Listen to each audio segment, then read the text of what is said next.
Seuraava tilanne on tuttu monelle moottoripyöräilijälle jossain vaiheessa harrastusta. Ollaan lähdössä, koitetaan startata. Ei tapahdu mitään. Eli todennäköisesti akku tyhjänä. Apu voi olla kaukana, varsinkin jos on yksin reissussa, niin on aika ikävä lähteä etsimään käynnistysapua, ja isot raskaat moottoripyörät hankalia käynnistää työntämällä, mutta nyt löytyy helpompi tapa. Starttimokkula SM7.5. Katsotaan mitä tapahtuu.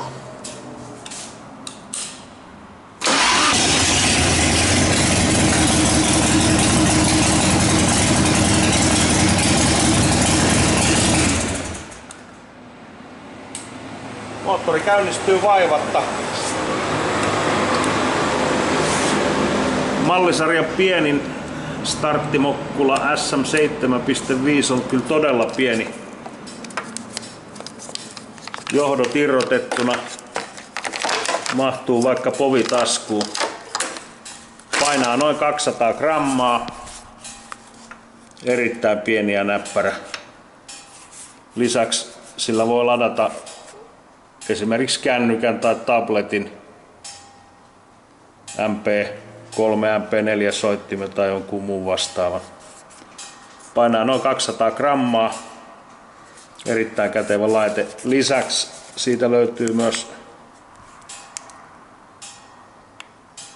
LED-valo, jota voi käyttää työskennellessä pimeässä. Kirkkaalla ilmalla se ei paljon valaise, mutta auttaa silloin kun hätä on suuri. Kiitos kun katsoit.